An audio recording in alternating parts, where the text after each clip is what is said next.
Allez, on est de retour dans le studio de Sud Radio pour le 11h midi, les débats de Valérie Expert qu'on embrasse bien fort parce que vous la retrouverez demain à 10h et puis vous la retrouverez surtout à partir de lundi en chair et en os et en direct. Aujourd'hui, on accueille nos 4 débatteurs. Jean-Luc Benamias, bonjour à vous. Bonjour. Vous êtes membre du Conseil économique, social et environnemental. Nous sommes avec François Coq également, bonjour. Bonjour. Enseignant, essayiste, auteur du livre L'impératif démocratique. Nous accueillons avec plaisir Geneviève Götzinger. Bonjour à vous. Bonjour. Vous êtes présidente de l'agence Image. Et enfin, Jérôme Dubu, bonjour. Bonjour. Conseiller La République En Marche de Paris. Au programme de nos débats de la journée, évidemment vos coups de cœur et vos coups de gueule. On va y revenir dans un tout petit instant. On va parler quand même de la sécurité sanitaire, les précautions, les fameux gestes barrières, la règle du 100 km/h. On est en plein week-end de l'Ascension. Ça y est, c'est le premier gros week-end de l'été. Est-ce que les Français vont être raisonnables? Ou alors est-ce que vous en avez marre en fait de ces mesures sanitaires de restriction, les fameux gestes barrières? Ce sera notre premier débat. On va parler des municipales. Ça y est, on n'a pas la date, mais on a enfin le choix pour voter. Ce sera l'une ou l'autre des deux options, soit en juin, soit au mois de janvier. Laquelle des deux vous préférez? Vous allez nous le dire. Et puis on va parler de la situation économique qui est assez inquiétante. 22% des patrons, c'est-à-dire 1 sur 5, qui pensent à licencier. Est-ce qu'on va vers une épidémie de licenciement? C'est une question assez angoissante qu'on va pouvoir se poser avec vous, parce que malheureusement les signaux ne sont pas terribles en ce moment. Mais tout de suite, on commence par vos coups de cœur et par vos coups de gueule. On va commencer avec vous, Jean-Luc Benamias. Ok. C'est un coup de gueule par rapport à ce qu'on entend sur la fermeture d'usines Renault, de 4 sites de l'usine Renault en France.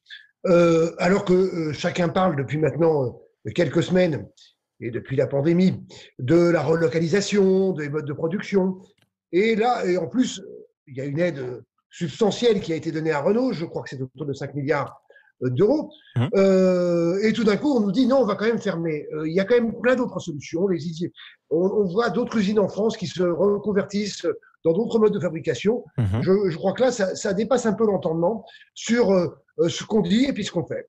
Et donc, du coup, pour vous, il faut l'État qui a apporté des milliards d'euros, effectivement, qui a prêté des milliards d'euros à Renault, doit refuser, empêcher, interdire ces fermetures de sites?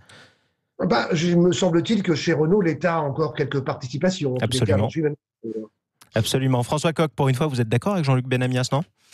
Je suis d'accord et je pense que l'erreur initiale du gouvernement, c'est d'avoir bien évidemment donné de l'argent, balancé de l'argent très largement, sans imposer la moindre contrepartie. Voilà, c'était de l'argent facile qui a été donné aux entreprises qui pour certaines d'entre elles, je dis bien pour certaines d'entre elles, le prennent, le mettent dans la poche, mais on aurait dû leur imposer des contreparties en termes de sauvegarde de l'emploi, des contreparties environnementales. Il y avait les moyens de commencer à faire la grande bifurcation écologique, économique et industrielle dont on a tant besoin. Et finalement, on a l'impression que c'est encore une occasion ratée. Tout ça parce que le gouvernement est dans toujours la même logique libérale qui est de dire aux gens, on vous fait confiance, faites, et puis on est sûr que ça va marcher. C'est pas comme ça que ça marche, et on sait qu'à un moment donné, il faut donner un cadre. Alors, il y a une exception quand même à ce que vous venez de dire, François Coq. Ça concerne pas Renault, mais ça concerne Air France, puisque bien sûr, l'État français qui est actionnaire a prêté beaucoup d'argent à Air France, avec en contrepartie, justement, le fait que la compagnie aérienne lève le pied sur les vols nationaux qui sont concurrencés par le rail, justement, sachant que le rail est plus écologique. Jérôme Dubu, est-ce que... Oui, ou alors Geneviève Götzinger, allez-y. Une précision concernant Renault, c'est pas de l'argent donné par l'État, c'est une garantie d'emprunt, donc c'est un petit peu différent. C'est de l'argent que Renault emprunte auprès des banques et c'est garanti par l'État. Tout à fait, vous avez raison. C'est pas tout à fait la même chose. On donne 5 milliards et on existe. C'est exactement ce que j'allais dire. On avait déjà eu ce débat en 2008 après la crise financière qui avait frappé évidemment le monde et les entreprises françaises. Il n'a jamais été question de donner et de balancer, comme je viens de l'entendre, de l'argent dans les entreprises. C'est pas du tout ça. C'est une garantie qui est donnée à des prêts. Il y a 300 milliards de prêts qui ont été effectivement débloqués par l'État et par un certain nombre d'autres organismes, la BPI, etc., qui permettent aux entreprises qui prennent le choc massif. C'est le secteur privé qui aujourd'hui prend le choc massif. C'est pas le secteur public. Le secteur public, il y a la garantie d'emploi et il y a l'endettement qui est possible. Dans le secteur privé, on ne peut pas s'endetter jusqu'à une certaine dimension. Donc dire qu'on va balancer de l'argent dans les entreprises privées, c'est ne rien comprendre à l'économie actuelle et c'est faire en sorte qu'au contraire, on ait une reprise encore plus difficile qu'elle n'est prévue. Alors je veux bien, Jérôme Dubu, mais malgré tout, imaginons par exemple que Renault soit dans une crise plus grave que ce qu'elle dit, qu'on dise à Renault arrêtez de fermer des sites, et que du coup Renault demain dise je suis désolé mais j'ai pas les moyens en fait de rembourser les prêts qui sont garantis par l'État. Il viendra d'où cet argent ? Il viendra finalement des caisses de l'État. Donc malgré tout, quand il y a une garantie de l'État, ça reste de l'argent public qui peut, c'est sûr, mais qui ne. Non, ça c'est reste pas de l'argent public. Mais... Pour le moment, c'est pas de l'argent public, c'est de l'argent des banques. Mais pas de l'argent public. Mais sauf que si l'argent n'est pas remboursé, dans ce cas-là, ça sert à quoi ? Oui, mais vous vous mettez dans une situation pessimiste où on aurait une espèce de faillite générale de l'ensemble des entreprises qui ont demandé des emprunts, et donc c'est la garantie de l'État qui jouerait in fine. On n'en est pas du tout là. Donc vous on n'en est pas du tout là. Vous êtes à Moi, deux je doigts dis qu'au contraire. Non, Renault est un cas particulier. Mais pour l'ensemble du reste de l'économie, il faut absolument, on en reparlera tout à l'heure sur les entreprises. Absolument. Donc on ne va pas faire le débat maintenant, mais il faut absolument faire en sorte qu'on relance au maximum le secteur privé, car c'est lui qui est créateur d'emplois, c'est pas le secteur public, en tout cas beaucoup moins que le secteur privé, et c'est lui qui va amorcer la relance. On va y revenir, vous avez raison de soulever ce sujet parce qu'on le disait à l'instant, un patron sur 5, et là on parle du secteur privé évidemment par définition, un patron sur 5 songe à licencier à cause de cette crise économique qui se dessine. François Coq, vos coups de cœur et vos coups de gueule? Moi, fidèle à la tradition, je vais avoir un coup de gueule. J'ai entendu les déclarations d'Édouard Philippe hier qui disait que l'Union européenne n'a pas été à la hauteur de la crise. Et disons que c'est une communication de dupe. On peut partager le constat d'Édouard Philippe. Moi, je suis assez d'accord sur le fait que quand la Commission européenne a dit qu'elle allait commander des masques collectivement au mois de mars, elle a été incapable de le faire, qu'elle a été incapable de gérer des Corona Bonds comme il fallait, qu'elle a été incapable d'avancer collectivement sur l'étude de Discovery et même de la financer. Donc, effectivement, l'Union européenne a failli et n'a pas été là où on l'attendait pendant la crise. Mais si Édouard Philippe dit ça, il faut bien comprendre que c'est pour aller vers plus d'intégration européenne, vers plus de souveraineté européenne. Il dit ça pour appuyer le plan M&M's, vous savez, le plan Macron-Merkel, qui vise à un prêt collectif de 500 milliards d'euros, qui serait un prêt souscrit au niveau européen et qui serait remboursé par tout le monde, mais avec de l'argent qui serait donné à tel ou tel territoire, telle ou telle région, même, autrement dit, en passant par-dessus la souveraineté des États nationaux et la décision des peuples et de leurs représentants. Donc, ce serait une perte de souveraineté. Mais c'est également, vous avez entendu monsieur Macron et Mme Merkel dire qu'il fallait aller vers plus de souveraineté sanitaire européenne. C'est là toute la logique du transfert de souveraineté de monsieur Macron. Or, on a vu que la souveraineté sanitaire européenne, en réalité, il y a quelques semaines, monsieur Macron nous disait qu'il fallait réintroduire des usines et relocaliser pour avoir des masques produits en France, des respirateurs produits en France, des tests et notamment des réactifs produits en France. Tout ça est balayé d'un coup et on nous dit qu'il faut tout faire au niveau européen. Et pour terminer, moi, je dirais que si monsieur Philippe va dans ce sens-là, c'est parce qu'en fait, rien ne change et cette crise est pour l'Union européenne l'occasion d'approfondir les choses. Moi, j'entendais Mme Lagarde il y a moins d'une semaine qui disait que la crise déclenchée par le Covid-19 est une bonne occasion de moderniser le pacte de stabilité et de croissance. Monsieur Philippe disait hier que si l'Allemagne bouge, c'est parce que la France a fait les réformes de structure si essentielles. Finalement, ce qu'ils veulent faire, c'est aller plus loin dans l'intégration européenne, plus loin dans le transfert de souveraineté pour aller vers le monde qui nous a conduit à cette catastrophe. Et en tout cas, ce n'est pas ce que vous souhaitez. Geneviève Götzinger, vous êtes d'accord avec François Coq ? Non, pas du tout. Non, pas du tout. Moi, je pense qu'il faut aller vers davantage de souveraineté européenne. Je pense que ce qui nous a manqué, c'est une Europe sanitaire. Donc, effectivement, il faut aller vers une Europe sanitaire. En gros, une Europe sanitaire, qu'on en parle, c'est quoi ? C'est imaginer une espèce de grand ministère de la Santé européen qui permettrait d'envoyer des masques là où il en manque quand on est en épidémie, par exemple. Et c'est ça que vous imaginez ? C'est en tout cas, c'est relocaliser la production de masse, c'est relocaliser la production de médicaments, mais au niveau à l'échelle européenne et pas à l'échelle franco-française. On sait bien que c'est impossible. On sait que le monde est aujourd'hui multipolaire avec des gros blocs et que la petite France, même si on la voit grande, nous toute seule, ne pourra rien contre les États-Unis, la Chine, enfin des gros blocs en constitution. Donc, d'accord, mais malgré tout, on n'est quand même pas si. Davantage d'Europe et pas moins d'Europe. On est quand même pas si, nous Français, pauvres sur la ligne de départ. Sanofi, Aventis, qui est un des géants pharmaceutiques, c'est un groupe français par exemple.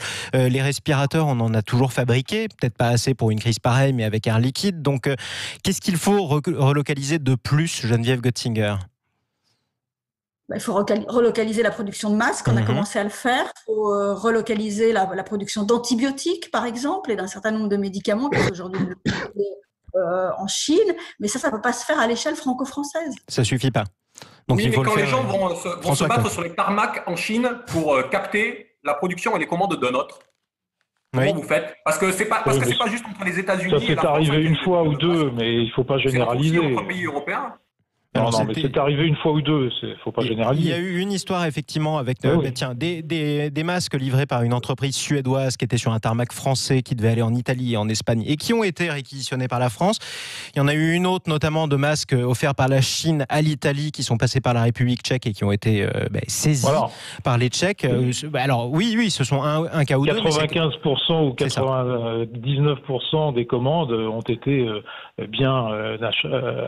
sont arrivées à bon port. Oui, avec un peu de retard quand même, Jérôme Dubu, vous allez reconnaître. Retard, effectivement, oui, non, mais avec du retard. Mais je ne parle pas de la France en général, je parle de l'ensemble des commandes qui ont été faites. Mais pour en revenir à ce qui a été dit sur la déclaration d'Édouard Philippe, on a l'impression que on a un psychologue en face de nous qui est en train de décrypter tous les attendus et tous les non-dits de M. Édouard Philippe. Or, c'est pas... Vous parlez de François Coq ou d'Édouard Philippe? Qu'est-ce que vous traitez de psychologue? C'est l'impression qu'on a. Notre interlocuteur qui vient de s'exprimer avec son coup de gueule. Bon, en réalité, c'est vrai que l'Europe... Des déclarations, monsieur. Non, c'est pas des déclarations. Si, je vous ai lu les déclarations d'Édouard Philippe, de Mme Lagarde, de M. Macron. Vous n'avez pas lu des déclarations. Jérôme Dubu. On ne va pas polémiquer là-dessus. Ce qui est, Jérôme Dubu a la parole, François Coq. Les déclarations qui ont été posées. Jérôme Dubu a la parole. Le constat actuel, c'est qu'effectivement, l'Europe n'a pas été au rendez-vous. Or, elle a la responsabilité de la lutte contre les grandes catastrophes naturelles. Ça, c'est dans sa sphère de responsabilité. Donc, elle n'a pas la santé dans sa sphère de responsabilité, en tout cas pas toutes les problématiques de santé, mais la lutte contre les grandes catastrophes naturelles, et c'en est une, cette pandémie, l'Europe a les moyens d'agir. Or, on est allé en ordre dispersé. Oui. Chacun a fait sa petite cuisine dans son petit coin, en essayant de se débrouiller. Lorsque l'Italie a appelé au secours, personne n'a répondu.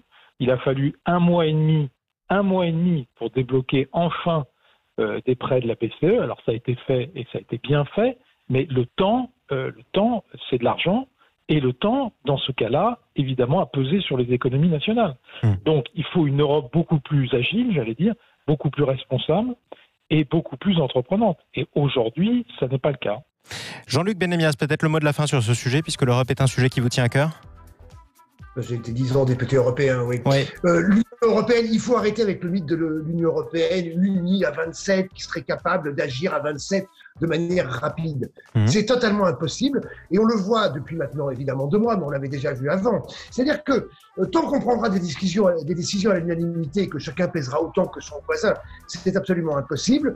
Je regarde avec intérêt, mais je suis dubitatif, sur les décisions, entre guillemets, prises par Mme Merkel et M. Macron, car encore faut-il que derrière, ce soit soutenu par le Conseil européen dans une certaine majorité. Ça n'est pas simple. On l'a vu. Voilà, moi je crois qu'on doit aller vers le plus de souveraineté possible, État-nation par État-nation, et qu'après, bien évidemment, on élargit aux pays européens qui désirent avancer ensemble. Mais l'Union à 27 telle qu'elle existe est une fiction pour moi aujourd'hui, totalement une fiction. Quand vous voyez des pays aussi différents dans leur règlement intérieur, dans leur gestion politique et démocratique, comme la Hongrie par exemple, comme la Pologne, on ne peut pas dire vraiment que tout le monde va avancer d'un seul cœur ensemble et allons-y, on est tous unis. Tout ça, attention, il faut arrêter parce qu'on peut le dire en tant que politique, mais derrière, nos populations, et on l'a vu dans différents, notamment référendums, ne croient plus tellement à cette union à 27 possible, telle qu'elle est faite aujourd'hui. Bon, on va continuer à en parler en tout cas dans un instant. Restez avec nous sur Sud Radio. Vous nous appelez au 0826 300 300. Est-ce que les Français, d'après vous, vont être raisonnables, ou alors est-ce que vous en avez marre de ces mesures sanitaires de restriction qui sont toujours en vigueur, on le rappelle, pour ce long week-end de l'Ascension. Vous nous appelez 0826 300 300. On se retrouve dans quelques instants. On poursuivra les coups de cœur et les coups de gueule de nos invités. À tout de suite. Et de retour dans le studio de Sud Radio avec nos 4 débatteurs, Jean-Luc Benamias, François Coq, Geneviève Götzinger et Jérôme Dubu. Vous nous appelez 0826 300 300. Dans quelques instants, on va parler de ces fameux gestes barrières et de ces mesures restrictives. En gros, ce qui vous interdit d'aller à plus de 100 km de chez vous pour profiter de ce week-end de l'Ascension. Est-ce que vous en avez marre ou pas? Est-ce que vous pensez que les Français vont les respecter et vont être sages ce week-end? On attend vos témoignages. Nous poursuivons les coups de cœur et les coups de gueule de nos invités. Et nous allons notamment... retrouver Jérôme Dubu, qui, je crois, veut nous parler de la Russie aujourd'hui. Oui, parce que c'est un coup de gueule contre la Russie et contre les autorités russes qui nous donnent jour après jour, 24 heures après 24 heures, des chiffres fantaisistes sur la pandémie. Alors, on avait déjà connu ça avec la Chine, qui pendant 3 mois nous avait baladé sur ces chiffres, et notamment les chiffres concernant la mortalité, malheureusement. Et là, on recommence. Alors, c'est pas le même pays, mais qu'est-ce qui vous fait dire, techniquement, que pour vous, les chiffres annoncés par la Russie sont faux? Aujourd'hui, la mortalité affichée en Russie est d'environ 300 000 morts. C'est-à-dire à peu près légèrement en dessous des États-Unis, mais quasiment au même niveau. Bon. Et ils nous annoncent 300 000 cas, pardon. 300 000 cas, oui, vous m'avez fait pardon. 300 000 cas de contamination et 3 000 morts. Bon, il y a quelque chose qui ne va pas. Et nous avons des informations par les médecins français qui sont en contact avec les médecins, leurs homologues russes, qui nous disent que les chiffres ne sont pas du tout cela. Notamment à Moscou, où visiblement on aurait un nombre de cas qui serait supérieur, qui serait multiplié par 3 par rapport à ce qui a été affiché. Donc, c'est quand même extrêmement inquiétant parce que visiblement il y a aussi des médecins qui refusent maintenant de soigner les malades russes du Covid parce qu'ils ont un taux de contamination chez les médecins qui serait 15 ou 16 fois supérieur à ceux que l'on connaît dans nos pays. Le Daghestan, qui est une province du Caucase. Et on a une situation sanitaire qui est extrêmement, visiblement, très très inquiétante. On nous annonce maintenant des centaines et des centaines de morts. Donc on ne peut pas avoir un pays qui ne dit pas la vérité dans ce domaine, non seulement parce qu'il faut avoir la vérité des chiffres, c'est un problème démocratique, mais aussi parce que vis-à-vis des autres pays, c'est extrêmement inquiétant de savoir qu'on a une pandémie qui est en train de se développer à une vitesse extrêmement rapide. Alors les autorités russes nous disent ces jours-ci, là, depuis 48 heures, que la pandémie est sous contrôle, que le nombre de contaminations est en train de baisser. Moi, je veux bien, mais enfin, c'est le foyer majeur d'infection dans les semaines qui viennent. En tout cas, ça pose problème, notamment en Chine, puisque la frontière a été fermée entre la Russie et la Chine, et qu'il y a un certain nombre de villes de Mandchourie qui sont confinées justement parce qu'il y a des travailleurs chinois qui sont venus de Russie et qui étaient effectivement infectés. François Coq, est-ce que vous aussi, vous êtes dubitatif sur les chiffres annoncés par les autres pays ? Et en particulier la Russie. Comme beaucoup de monde, moi je m'interroge sur les chiffres russes, mais après je n'ai pas d'éléments concrets. Par contre, ce que je constate, c'est qu'il faut éviter de faire trop de raccourcis. Les Russes ont par contre un grand nombre de personnes qui sont positives parce qu'ils ont énormément testé, contrairement à nous. Par exemple, nous, on ne peut pas avoir le même recul et faire un ratio sur le nombre de personnes positives et le nombre de morts en France, vu que les tests ont été évacués pendant des semaines et des semaines. Mais au-delà de la Russie, moi je crois que le principal problème, il est souvent ailleurs et dans les pays qui sont les plus pauvres dans le monde. J'ai noté qu'hier était le jour où il y avait eu le plus de contamination depuis le début de l'épidémie sur l'ensemble de la planète. Et beaucoup de ces contaminations ont lieu dans des pays qui ont beaucoup de difficultés à lutter contre l'épidémie, des pays à faible revenu, notamment en Afrique, mais aussi en Amérique latine. Et je suis assez d'accord sur l'idée qu'on ne peut pas, par contre, se contenter de dire nous, on s'en est sortis chez nous et eux sont en difficulté. Si c'est ça la logique, on sait qu'on aura le rang à un moment ou à un autre. Et il faut, de ce point de vue-là, non seulement que l'OMS, mais aussi qu'il y ait une coordination internationale qui se mette en place pour prendre toutes les mesures nécessaires. Parce qu'on ne peut pas, pour le coup, cloisonner, et les frontières ne marchent pas avec les virus. Geneviève Götzinger, on est quand même dans une situation où on constate que ce sont les pays occidentaux qui paient le plus lourd tribut, en tout cas d'après les chiffres qu'ils déclarent, effectivement des dizaines de milliers de morts, c'est le cas en France, en Italie, en Espagne.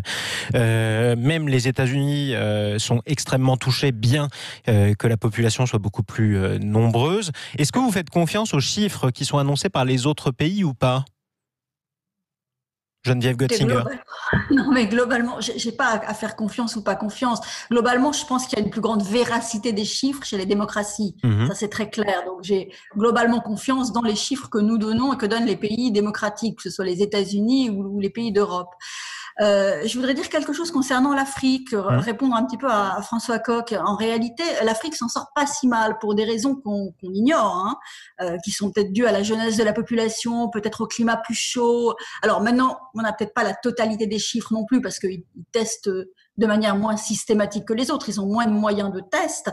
Mais on aurait pu penser que, eu égard à la manière de vivre, à parfois la grande promiscuité, au fait que l'économie informelle aussi, qui est très, très puissante dans beaucoup de pays d'Afrique, rendent le confinement et la distanciation sociale très compliquées, on aurait pu penser que les chiffres seraient beaucoup plus mauvais. Or, en réalité, en termes sanitaires, l'Afrique s'en sort bien. Ce qui va être plus compliqué, ça va être ce qui va suivre derrière. C'est la baisse du coût des matières premières, la baisse du cacao, la baisse du pétrole, la baisse d'un certain nombre de choses qui peut induire un coût social très important en Afrique. Mais sur le plan sanitaire, aujourd'hui, c'est plutôt bien. Bon, on va terminer avec votre coup de cœur ou coup de gueule. En tout cas, vous parlez de Nathalie Kosciusko-Morizet. Tiens, un nom qu'on avait un tout petit peu oublié sur la scène politique française. C'est un nom qui revient. C'est pour ça que, de manière plus globale, je trouve ça assez curieux, cette espèce de course à l'échalote autour du nom du futur Premier ministre. Mais c'est classique en même temps, non? Comment? C'est quand même très classique. Alors, c'est classique quand on s'attend à un remaniement, on est d'accord. Mais oui. Et vous vous y attendez pas? Je m'y attends, mais je m'y attends parce que le président de la République va avoir à un moment besoin de rebondir et de repartir sur une autre ligne politique, et que donc ça passe nécessairement, a priori, par un remaniement gouvernemental. Mais cela dit, de mon point de vue, on n'en est pas encore là. Aujourd'hui, on est encore dans la gestion de la crise sanitaire. Donc, lancer des noms comme ça, de ce type, ça me semble, comment dire, un petit peu limite indécent. Et en ce qui concerne Nathalie Kosciusko-Morizet, qui est une femme intéressante, intellectuellement, politiquement. Ministre sous Nicolas Sarkozy, candidate UMP à la mairie de Paris. À la mairie de Paris, absolument. Assez iconoclaste, à la fois libérale, mais avec un petit côté écolo. En fait, très nouveau monde. Donc, elle me semble pas du tout correspondre à la situation. Elle me semble effectivement macrono-compatible, complètement macroniste en réalité, mais pas du tout dans la logique de la réinvention du président de la République. Elle me semble macroniste première version 2017. Mais pas du tout correspondre à une période où on veut replacer les notions de souveraineté, le rôle de l'État, ce type de choses au cœur de la fin du quinquennat. Donc voilà. Jean-Luc Benamias, vous aussi, vous trouvez ça déplacé ou pas, cette course à l'échalote pour le prochain Premier ministre? Je pense que la Ve République est en train de vivre une fin de vie extrêmement lente. Ça va durer encore longtemps. Et je pense que, évidemment, comme tout le monde ayant regardé l'actualité depuis quelques dizaines d'années, dans la Ve République, le Premier ministre, à un moment donné, doit changer. Bon, c'est ainsi. Maintenant, je m'en fous complètement, en fait, clairement, car est-ce qu'il y aura un changement de politique? J'ai du mal à y croire. Voilà. Après, moi, j'ai la chance d'avoir connu Nathalie Kosciusko-Morizet. Je ne sais même pas ce qu'elle en pense, parce qu'elle vit aux États-Unis et qu'elle travaille aux États-Unis. Je ne suis pas sûr qu'elle soit si intéressée que ça par un retour en France. Mais bon, on verra bien. Outre cela, on verra bien dans les moments qui viennent, dans les temps qui viennent, s'il y a un changement réel de Premier ministre. Parce que Édouard Philippe a l'air d'assez bien tenir. Même moi, je serai à sa place, évidemment, j'aurais envie de partir. Mais puisque à chaque fois qu'il entend une prise de parole du président de la République, il est à peine au courant de ce que va dire le président de la République. C'est assez casse-pied quand on est Premier ministre, mais c'est pas très nouveau. Non. Rappelez-vous que Nicolas Sarkozy avait appelé Monsieur Fillon son collaborateur. Donc, tout à fait. C'est très difficile d'être Premier ministre de la Ve République. Tout à fait. Et Jacques Chirac avait dit à l'un de ses ministres, Nicolas Sarkozy, je décide, il exécute. Effectivement, c'est toujours assez difficile et c'est un poste assez inconfortable. Restez avec nous sur Sud Radio. On se retrouve dans un instant. On va parler des gestes barrières, des 100 km et pas 100 km/h. Est-ce que vous allez respecter ce long week-end de l'attention ou est-ce que vous en avez marre des restrictions? Vous nous appelez 0826 300 300. On se retrouve dans un instant sur Sud Radio. Les débats de 11h à midi. Les débats de 11h à midi sur Sud Radio. On est toujours avec Jean-Luc Benamias, membre du Conseil économique, social et environnemental, François Coq, enseignant essayiste, auteur du livre L'impératif démocratique. Nous sommes avec Geneviève Götzinger, présidente de l'agence Image, et Jérôme Dubu, conseiller La République En Marche de Paris. Le premier débat qu'on voulait aborder, on vous encourage à nous appeler au 0826 300 300 pour nous donner votre avis. Est-ce que vous en avez marre de ces restrictions qui nous sont imposées? Ça peut paraître naturel, même si elles ne sont pas imposées sans raison. C'est fameux 100 km/h. Est-ce que vous allez les respecter? Et de la même manière, est-ce que vous pensez que les Français vont être sages en ce premier long week-end de l'Ascension? C'est vraiment le premier week-end ensoleillé qu'on a cette année et qui en plus dure a priori 4 jours. Jean-Luc Benamias, vous êtes dans le sud, dans les Bouches-du-Rhône même plus précisément. Est-ce que vous allez y rester? Vous allez chatouiller les 100 km? Non, bon, c'est la question posée. Est-ce que j'en ai marre des restrictions, de certaines restrictions? Oui. Est-ce que j'en ai marre de décisions prises à l'emporte-pièce? Oui. Est-ce que sur, évidemment, les gestes barrières, j'en ai marre? Non. Mettre un masque quand je suis dehors et quand je vais faire des courses, m'arrive. Évidemment, je mets un masque. Oui, quand je croise des gens, je mets un masque. Quand je vais dans un magasin, je mets un masque. Malgré le fait que vous portez des lunettes malgré le fait que vous portez des lunettes comme des millions de Français, que du coup vous avez de la buée sur les lunettes, chose qu'on a découvert en portant des masques et qu'on ne connaissait pas avant. Je mets des lunettes parce que je suis presbyte. Donc, quand je suis dehors, je n'ai pas besoin de mettre de lunettes. Donc, tout va bien. Merci. Tout va bien. Là, c'est pour vous voir en image. On va tout savoir sur les problèmes de vue de Jean-Luc. Mais du coup, quand on est vraiment, il y a un certain nombre de décisions qui ont été prises. Les 100 km, pourquoi 100 km? Pourquoi pas 150? Pourquoi pas 80? Évidemment, ce week-end, je vais les respecter. J'ai la chance d'être près de la mer, puisque vous avez dit que je vis à Marseille. Absolument. Je vais aller faire un tour à 30 km sur la côte bleue en regardant. Mais j'en ai... vous vous rendez compte le nombre d'amendes qu'on a mis en France? On doit être à peu près à 1,5 million.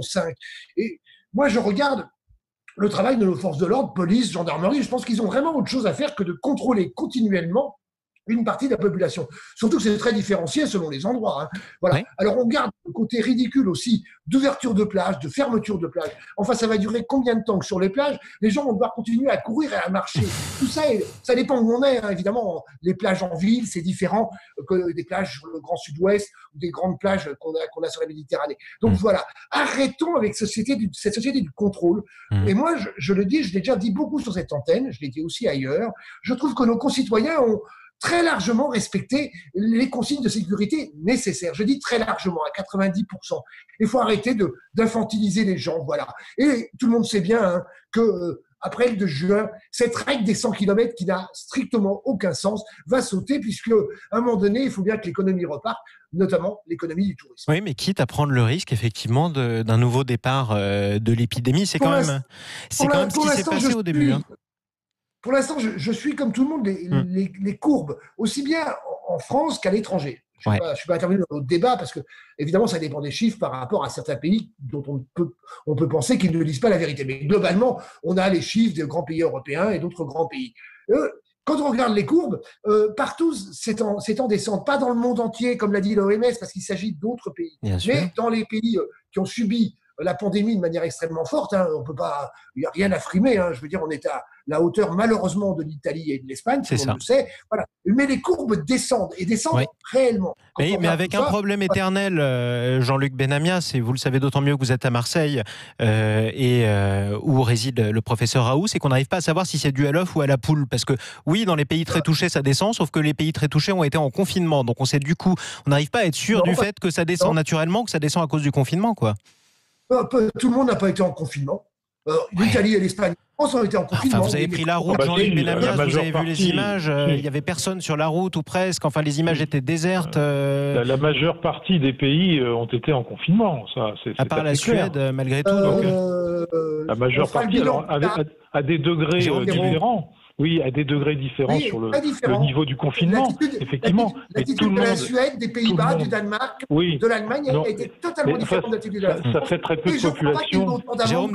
Jérôme Dubu. Si on reprend les trois pays, ça fait très très peu de population en réalité. Donc la majeure partie de la population européenne a été en confinement. Et ça continue dans certains pays, notamment en Angleterre, où il y a d'ailleurs un conflit entre... au Royaume-Uni plus exactement, où il y a un conflit entre l'Écosse, l'Irlande et l'Angleterre pour faire en sorte d'accélérer ou de freiner le confinement. Donc tout ça n'est pas réglé.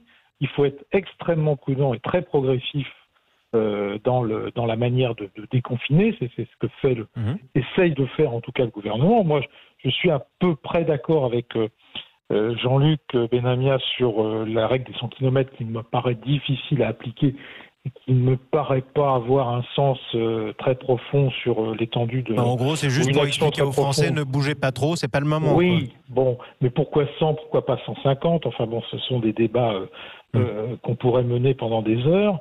Et puis, il me semble qu'il y a une deuxième mesure qui devrait être levée, là je parle de Paris, c'est la fréquentation des parcs et jardins. La fréquentation des parcs et jardins est interdite encore, sauf le bois de Vincennes et le bois de Boulogne.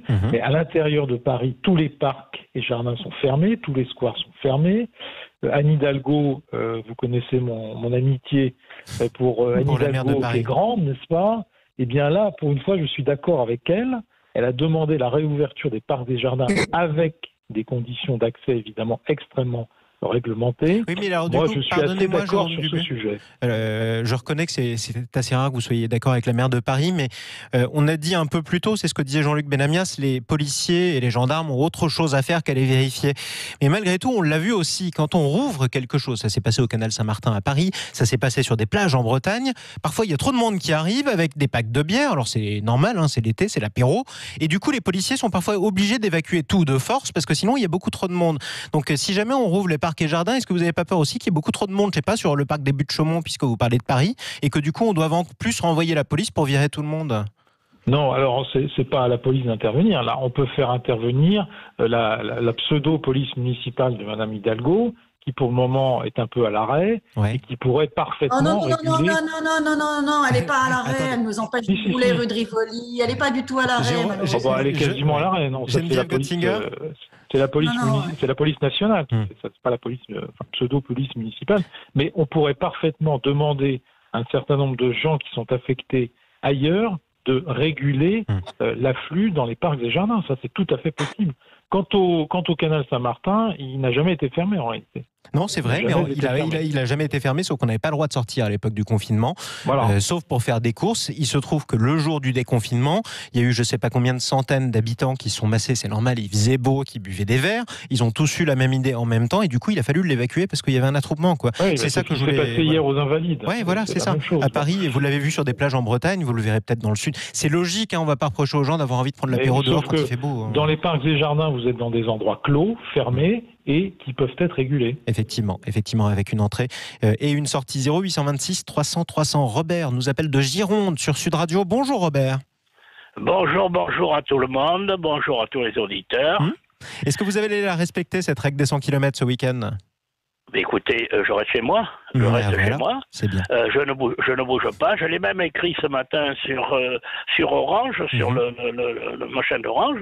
Je ne bouge pas. Je reste chez moi. Bon, il est vrai que j'ai beaucoup de chance parce que contrairement à certaines personnes qui ont 50 mètres carrés au 4e ou 5e étage, je comprends que là, ça devient pour eux catastrophique. Mais moi, j'habite à la campagne, entouré de vignes, entouré de bois. J'ai mon cerisier qui est en face de moi, je vois les merles, les palombes qui viennent se poser dessus. Mais on va rester là, quoi. On va rester là. Ne dites pas trop fort et ne dites pas le nom de votre ville, sinon vous allez avoir un afflux de Bordelais qui sont peut-être dans des petits appartements chez vous, Robert, à côté de chez vous. Oh, c'est fou. Mais vous savez, si c'était pour rendre service à des gens qui... Je suis tout à fait d'accord quand même, parce que cette pandémie, ça commence à bien faire. Donc vous aussi, vous en avez marre? Ben bien sûr, vous voyez, j'ai une résidence secondaire dans l'île de Ré. Je ne peux pas y aller. Non. Je ne peux pas y aller. J'ai un autre appartement dans un pays de la communauté européenne, là aussi, on ne peut pas y aller. C'est pas possible. Voilà, alors je vais rester chez moi et tout ça. Alors je voudrais quand même dire une chose qui est importante, et c'est pour ça qu'il faut se confiner. C'est pour ça qu'il faut rester chez soi, à part d'aller faire ses courses et tout le bazar. Est-ce que vous vous rappelez qu'en juillet 69, la grippe de Hong Kong est arrivée? Ça avait fait à l'époque énormément de morts. Je me rappelle là, je l'avais relu sur Google, j'avais tout relu tout ça. Je me rappelle pas, mais c'était énorme aussi. Plusieurs dizaines de milliers de morts, effectivement, en France. Oui, des centaines de milliers de morts même. En France, on peut dire, oui. Oui. Alors, ça s'était terminé au printemps 70, et ça avait débuté quand même vers la moitié juillet 69. Ça fait quand même, disons, 8 mois. Si on se trimballe ce virus encore pendant 8 mois, vous avez vu le pays dans quel état il est à l'heure actuelle? Oui. je regardais hier au soir à la télé une jeune femme là qui a un commerce, un truc comme ça. Elle était en larmes, elle pleurait. Elle dit, elle va se retrouver à poil. À poil, sans rien, sans pognon, sans rien du tout.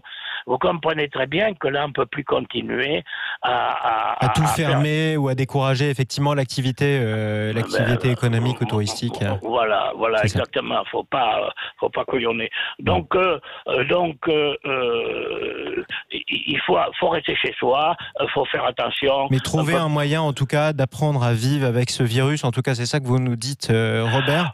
Oui, mais il y a un problème aussi. Ouais. Il y a une grande bagarre entre, évidemment, le professeur Raoult avec la chloroquine. Je voudrais quand même rappeler ceci, c'est que moi, je me suis tapé quand même contraint, forcé par le célèbre Mitterrand, là, le collabo. 2 ans de guerre d'Algérie, moi. Vous comprenez ? Et quand je suis arrivé là-bas, le Toubib, il nous a dit tous les matins. Vous aviez pris effectivement de l'Avnivaquine à l'époque, ce qui était l'époque c'est ce qu'on nous prescrivait en tout cas quand on allait dans des pays où effectivement le paludisme était présent. Alors ça c'est un autre débat, on en a beaucoup parlé, on en reparlera beaucoup, donc je vous promets qu'on y reviendra, Robert. Mais juste aujourd'hui, j'aimerais justement qu'on aborde l'autre sujet d'actualité qu'on voulait traiter, un des deux autres, justement parce que vous nous avez donné une transition toute trouvée. On parle de cette situation économique. Un patron sur 5 qui songe à licencier. Évidemment, le nombre d'entreprises qui ont été à l'arrêt pendant les 2 mois de confinement, celles qui sont plus confinées mais qui peuvent toujours pas travailler, je pense aux restaurateurs, je pense aux hôteliers par exemple, il y en a plein d'autres. Est-ce qu'on va vers une épidémie de chômage, cette fameuse deuxième vague qui serait économique justement? Question qu'on peut se poser qui est quand même assez angoissante. Geneviève Götzinger, est-ce que vous êtes inquiète? Une question. Oui, bien sûr, je suis inquiète. Bien sûr, je suis inquiète de la future situation sociale de la France. Mais on est aujourd'hui dans une espèce de léthargie où l'État, finalement, par ce dispositif très favorable du chômage partiel, a permis à des sociétés, à des petites entreprises pour l'instant, de survivre et a priori devrait favoriser leur redémarrage, en tout cas rendre les conditions de leur redémarrage possible. Mais plus les choses durent, plus on est dans cet entre-deux de boîtes qui ne peuvent pas travailler. Plus un certain nombre d'entre elles vont finalement devoir être obligées à un moment de mettre la clé sous la porte. Aujourd'hui, on a nationalisé les salaires. On a 12 millions de personnes dont les salaires sont en fait nationalisés. Oui, et le chômage partiel qui est payé par... Oui, formidable dispositif, extraordinaire, qui peut permettre la relance à un moment. Ça peut durer combien de temps, ça ? Ça peut plus durer. Voilà. Ça peut plus durer. Ça a un coût qui n'est pas. Enfin, il y a un moment où ça s'assume comment. Donc voilà, ce sera terminé début juin pour les sociétés qui vont pouvoir redémarrer. Cela dit, elles ont été à l'arrêt pendant 2 mois avec plus de trésorerie, avec plus de rentrée d'argent. Donc, il est évident qu'un certain nombre d'entre elles ne vont pas s'en sortir et qu'on a devant nous une crise sociale majeure après la crise sanitaire. Et qui s'annonce, et justement, il va falloir prendre des mesures. Quelles solutions pour empêcher que cette crise soit un cataclysme? Justement, on en parle dans un instant avec Jean-Luc Benamias, François Coq et Jérôme Dubu. Vous nous appelez 0826 300 300. Vous êtes peut-être petit patron et vous avez peur d'être obligé de licencier. Vous êtes peut-être employé et vous avez peur de perdre votre boulot à cause de cette crise économique due à l'épidémie. Vous nous appelez au 0826 300 300. On se retrouve dans quelques instants sur Sud Radio. Le débat avec nos 4 invités sur Sud Radio, Jean-Luc Benamias, François Coq, Geneviève Götzinger et Jérôme Dubu. Faut-il redouter une épidémie de licenciement à cause de la crise économique enclenchée, je vais y arriver, par cette épidémie et par le confinement? Et deuxième question qui est importante, qu'est-ce qu'on peut faire pour l'empêcher? François Coq, les signaux sont assez inquiétants. Un patron sur 5 qui songe à licencier concrètement aujourd'hui, maintenant en France. Qu'est-ce qu'on peut faire pour empêcher que le chômage n'explose? Alors écoutez, la situation est inquiétante, ça c'est une évidence. Et ce que je crois profondément, c'est que ce dont on a besoin et ce dont ont besoin les patrons aujourd'hui, c'est de lisibilité sur la manière dont les choses vont se dérouler devant eux.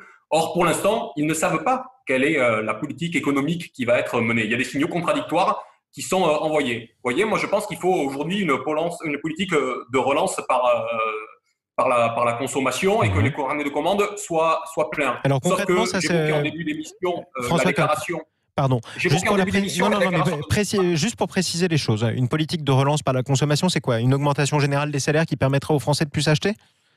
Écoutez, déjà en tout cas, le fait d'avoir permis aux gens de continuer à survivre économiquement pendant cette épidémie, le chômage partiel, ça y contribue. On sait de fait qu'il y a eu beaucoup d'achats qui ont été différés. Donc, il va y avoir une consommation qui devrait se mettre en place. Mais il faut de la lisibilité sur du plus long terme. Je vous disais qu'en début d'émission, j'évoquais la déclaration de M. Macron et de Mme Merkel. et ces 500 milliards de prêts qui vont être octroyés à certains territoires. Sauf qu'il ne vous a pas échappé que là-dessus, il a été dit que tout cela était lié à un remboursement contraignant au-delà du prochain calendrier de financement pluriannuel sur le budget de l'Union européenne. Qu'est-ce que ça veut dire? Très clairement, ça veut dire que c'est lié à la mise en place à nouveau de mesures d'austérité, comme ça a pu être fait par le passé et comme ça a pu être fait encore plus violemment sur certains territoires. Donc moi, ce que je crois, c'est que les patrons ont besoin de savoir quelle va être la nature de la politique économique qui va être menée. Et au-delà de ça, on a besoin aussi que l'État redevienne un État stratège et planificateur. Enfin, ça serait quand même un monde que cette crise ne nous donne pas l'occasion de faire bifurquer l'appareil économique et industriel pour le relancer vers notamment la planification écologique, vers la relocalisation d'activités. Voilà. Donc, il faut qu'on se ressaisisse des outils et qu'on donne des garanties. Jean-Luc Benamias, un État stratège qui refasse de la planification, notamment écologique, ça devrait vous parler, ça, pour le coup. Je veux le dire en préambule, j'aime pas tellement la comparaison entre l'épidémie qu'on a vécue et l'épidémie de licenciement. Excusez-moi. Okay. Pour moi, ce terme est un peu impropre. Mais bon, je l'ai dit. Ce qui arrive pendant la période, et on l'a vu, hein, c'est que tout ce qui est emploi précaire, tout ce qui est CDD successif, sur plusieurs CDD, d'ailleurs le gouvernement a même changé la loi par rapport à ça, on peut faire autant de CDD qu'on veut, tout ça, la précarité est tout à fait, ça rend nos concitoyens dans une instabilité absolument profonde. Alors, je ne reviens pas sur le fait qu'effectivement il y a eu des aides qui sont nécessaires, qui sont des emprunts, vous l'avez rappelé tout à l'heure Mme Gotzinger, c'est vrai, hein, ce sont des emprunts. Bon, pour les grosses boîtes, les emprunts, si ce n'est pas remboursé, ce n'est pas très grave, mais les emprunts par rapport aux TPE, PME, c'est dur, voilà. C'est pour ça que je suis de ceux qui pensent que, je disais tout à l'heure, que relancer et permettre à l'économie de proximité d'être relancée le plus rapidement possible, c'est-à-dire après le 2 juin pour être clair, permettra peut-être de rattraper une partie. Et voilà. Ça, on peut le faire comment, cette fameuse relance? Parce que c'est un mot qu'on entend toujours, mais si vous l'expliquez à tous ceux qui nous écoutent sur Sud Radio, concrètement, ça ressemble à quoi? À des augmentations, à des chèques envoyés à tout le monde, comme l'a fait Donald Trump, par exemple, à tous les Américains, chacun avec un mot signé de son nom?